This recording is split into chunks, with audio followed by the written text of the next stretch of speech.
الحمد لله رب العالمين والصلاة والسلام على سيد المرسلين أما بعد فأعوذ بالله من الشيطان الرجيم بسم الله الرحمن الرحيم. میرے ساتھ مل کر پڑھ لیں الصلاة والسلام علیک یا رسول اللہ وعلی آلک واصحابک یا حبیب اللہ. حضرت طلحہ بن عبید اللہ رضی اللہ تعالی عنہ کے حالات زندگی پر مختصراً کچھ باتیں عرض کرنی تھی، کچھ اور آپ کے تعلق سے ہماری عبرت اور ہمارے ایمان کو قوی کرنے کے لیے چند باتیں اور سماعت فرمائیں. یہ بزرگوں کے واقعات، یہ اللہ والوں کی باتیں وہ باتیں ہیں کہ ان کے بارے میں ہم جتنی باتیں کریں انشاءاللہ اس سے ہمیں صرف فائدہ ہی فائدہ حاصل ہونا ہے. دنیا اور آخرت دونوں جہان کی بھلائیاں ان کی نسبت سے ہے، ان کی پیروی کرنے میں ہے. میں بھی اسی نیت سے چند باتیں عرض کرتا ہوں کہ کاش مولا عز و جل ان پیاروں کے صدقے و طفیل میں مجھ گناہ گار کو بھی اپنی رحمت اور اپنی مغفرت کے حصوں میں سے حصہ عطا فرما دے. آمین بجاہ النبی الامین صلی اللہ علیہ وسلم. آپ کے بارے میں کئی واقعات ایسے موجود ہیں جس میں سخاوت اور جود کے بڑے بڑے ثبوت اور بڑے بڑے نمونے ہمارے لیے موجود ہیں، ہمارے لیے عبرت کے نشان ہیں. روایت میں یہ ہے کہ آپ کی روزانہ کی آمدنی 1000 درہم تھی، اس وقت میں 1000 درہم، اور حال یہ تھا کہ تمام چلتے ہوئے یعنی راستے بھر میں جو غربا فقراء مساکین نظر آتے انہیں دے دیتے، فوراً خیرات کرتے چلے جاتے. ایک روایت تو یہ کہ ایک دن آپ کے پاس ایک بہت بڑی دولت آئی، اچھا خاصا مال آیا کہیں سے، جو آپ کا سودا وغیرہ تھا وہ آپ کو اس کی قیمت ملی. آپ گھر آتے آتے وہ سارے پیسے آپ نے خیرات کر دیے. آپ کی زوجہ محترمہ وہ بیان کرتی ہیں کہ اتنے پیسے آنے کے بعد آپ کا یہ حال تھا کہ آپ مسجد نہیں جا رہے تھے، مسجد جانے سے شرما رہے تھے. کیوں شرما رہے تھے؟ کہ آپ کے بدن پر جو کپڑے تھے وہ پھٹے ہوئے تھے، یعنی کپڑے بھی صحیح طریقے سے یعنی اعلیٰ جسے کہتے ہیں ترین وہ ایسے کپڑے نہیں کہ مسجد جانے سے وہ چیز آپ کو مانے ہو رہی تھی اور روک رہی تھی کہ کپڑے پھٹے ہیں. دیکھیے یہ حال ہے کہ مال آیا تو غریبوں کو پہلے یاد کر رہے ہیں، فقراء کو پہلے یاد کر رہے، اپنی طرف اپنی ذات کی طرف نہیں دیکھ رہے. یہ صحابہ کا عمل ہے. ایک روایت تو اتنی جس نے ہلا کر رکھ دیا ہے، میں بھی صرف یہی کہوں گا کہ میں صرف پڑھ کر بیان کر سکتا ہوں، عمل کرنا میری طاقت نہیں. اب کوئی ہوں اللہ والے جو واقعی عمل کرتے ہوں، باقی آج کے دور میں ایسا بہت بڑی بات ہے. یہ کاش ہم صرف ان کی سوچ کو ہی اپنا لیں تو ہماری زندگی بدلتی ہوئی دکھائی دے، ہمارا ماحول بدل جائے، ہماری جو قوم کی جو ابتر حالت ہے وہ بدل جائے. ایک مرتبہ آپ کے پاس 7 لاکھ درہم آئے، 7 لاکھ یعنی آمدنی ہوئی، 7 لاکھ درہم آئے، گھر میں رکھے ہیں، رات کا وقت ہے، بستر پر لیٹے ہیں زوجہ محترمہ جو حضرت ابو بکر صدیق رضی اللہ تعالی عنہ کی بیٹی ہیں. ایک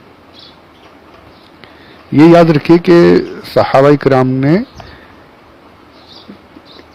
شادیاں کی ہیں، ایک شادی پر ہی نہیں رہے، کئی یعنی صحابہ کرام کی 4 شادیوں کی روایتیں ملتی ہیں. ایک زوجہ کا انتقال ہوا تو دوسرے سے. اس میں بڑی حکمتیں تھیں، بہت سی باتیں تھیں. یہ نہیں کہ انہیں معاذ اللہ کوئی جنسی سکون حاصل کر، یہ سب باتیں نہیں تھیں. مسلمانوں کی تعداد وغیرہ بڑھانا اور پھر ایک نفسیاتی ایک یعنی کہ قدرتی جو عمل ہے اس کی تعلیم ہم نے کو دینا کہ بھئی انسان یہ معاملہ صحیح نہیں کہ ایک کا انتقال ہو گیا تو اب میں اس کے لیے رک گیا ہوں یا رک گئی ہوں. یہ سب اگر استطاعت ہے تو نکاح کرنا کوئی غلط بات نہیں ہے. استطاعت کو سمجھ لیجیے، اگر آپ پال سکتے ہیں سنبھال سکتے ہیں تو نکاح کرنا ضروری ہے، کرنا چاہیے۔ تو یہ جو ان کی جو زوجہ محترمہ، یہ آپ کی حضرت ابوبکر صدیق رضی اللہ تعالیٰ عنہ کی ایک اور بیٹی ہیں جو آپ کے نکاح میں ہے، رات کا وقت ہے، زوجہ محترمہ آپ کے ساتھ ہیں، آپ کو نیند نہیں آ رہی، پریشان ہو گئے، بے چینی،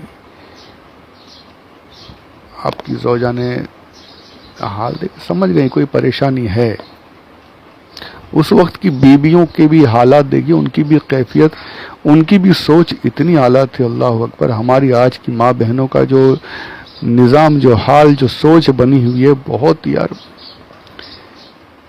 یہ مردوں کو اس طرف بڑھا رہی ہیں کہ بس مال آئے چاہے کہیں سے آئے، یہ حال ہو گیا ہے آج۔ فرمائشوں اور بے جا ضرورتوں کا جو تقاضا لگاتار ہوتا رہتا ہے، اس سے مرد حضرات بڑے، یعنی کہ کہیں سے بھی کچھ بھی کر کے اپنے گھر کی ضرورتیں پوری کرنی ہیں۔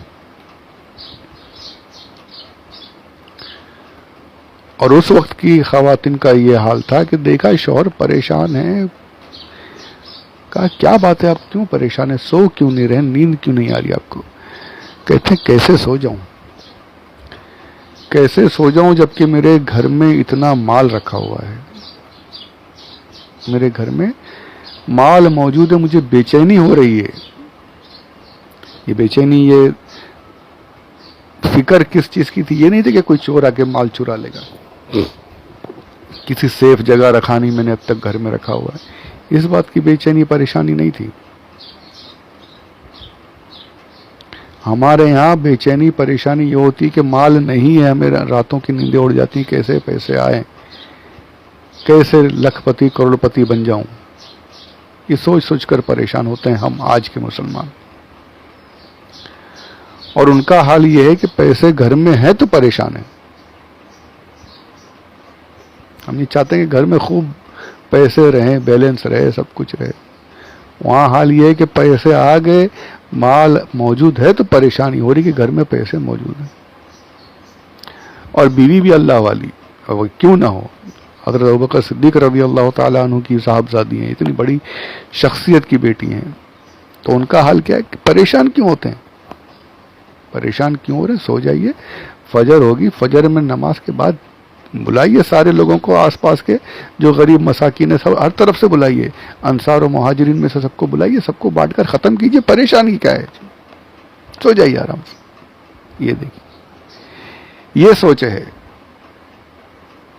یہ خواتین کی سوچ تھی کہ شوہر کا پورا ساتھ دے رہے ہیں کہ اللہ کی راہ میں خرچ کر دو، فکر مت کرو۔ اور آج ہمارے یہاں پر یہ سوچ بن گئی ہے کہ اپنا دیکھو، پہلے اپنا بچاؤ، اپنے بچوں کے لیے سوچو، یہ کرو۔ میں یہ بھی نہیں کہتا کہ بچوں کے لیے، گھر والوں کے لیے کچھ مت رکھو، نہیں، ان کے لیے بھی آپ ضرور ان کی ضروریات کا سامان مکمل طور سے رکھیں۔ وہ تو جود ہے، جواد ہیں وہ، جو اپنا نہیں سوچتے، آگے بڑھتے رہتے ہیں، آگے والوں دوسروں کا سوچتے ہیں، یہ جواد لوگ، اسے جود کہا جاتا ہے، جو اپنا نہ سوچے۔ سخی وہ جو خود بھی کھائے دوسروں کو بھی کھلائے، وہ ہم کم سے کم سخاوت تو کر لیں یار، جواد تو ہم کیا بنیں گے، سخاوت تو کر لیں، اپنے پڑوسیوں کی، اپنے رشتہ داروں کی، اپنے غریب پہچان والوں کی مدد میں آگے تو بڑھیں۔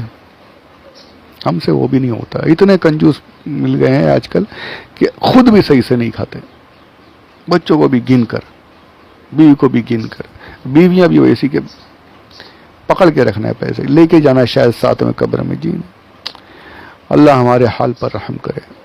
جن کے پاس ہے وہ خرچ نہیں کرتے، جن کے پاس نہیں ہے ان کو طلب ہوتی کہ یار کہیں سے مل جائے تو ہم آگے بڑھائیں۔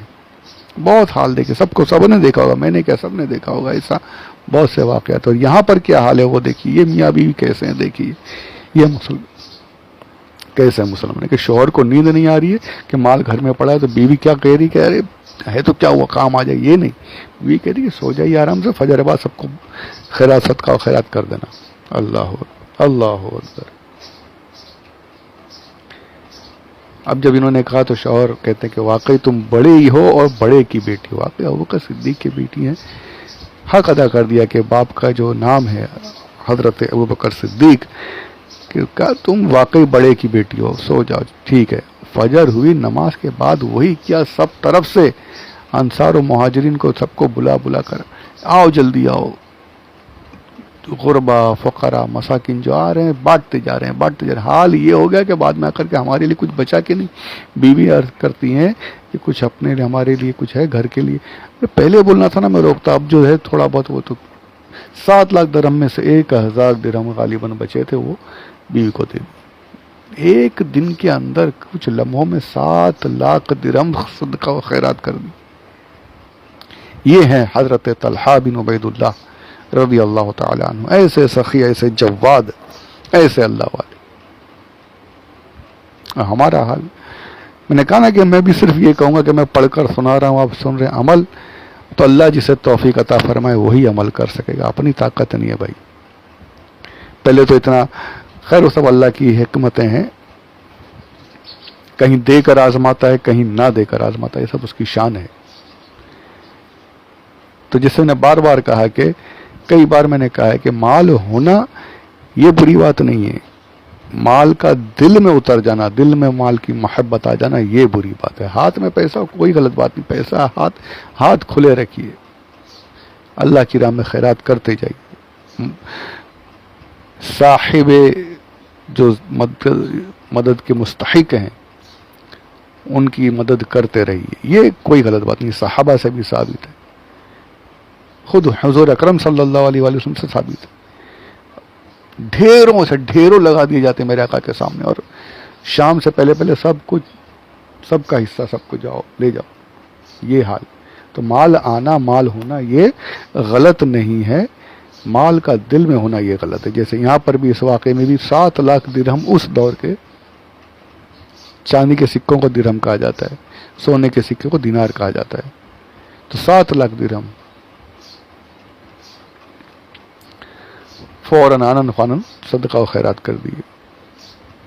ایک پوچھنے کے لیے ایک واقعہ اور ملتا ہے کہ ایک آئے ان کے کوئی اور کہا کہ میں فلاں آپ سے ایسا میرا رشتہ ہے، مجھ پر رحم کیجیے. انہوں نے کہا ارے یار اتنے رشتے کی تم نے بات کی ہے، میرے پاس ابھی تو پیسے نہیں آئے. اتنا ہوا کہ میرا عثمان غنی، حضرت عثمان رضی اللہ تعالیٰ عنہ سے میرا ایک سودا ہو گیا زمین کا، تو اگر تم کہو تو وہ زمین میں تمہیں دے دوں، تم پیسے عثمان سے لے لینا، یا کہو تو رک جاؤ، جب عثمان پیسے دیں گے تو میں زمین کے پیسے تمہیں دے دیتا ہوں. اس نے کہا نہیں میں پیسے لے لیتا ہوں، آپ جیسا آپ بہتر سمجھیں، آپ پیسے مجھے عطا کر دیجیے. یہاں زمین بیچی، سودا ہوا، پیسے لیے، اٹھا کر ساری کی ساری رقم اس عربی کو، اس مانگنے والے کو، اس غریب کو دے دی.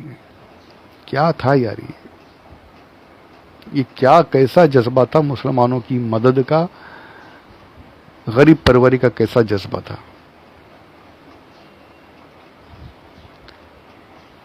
مال کی یعنی کوئی ان لوگوں کے نزدیک کوئی بات ہی نہیں تھی.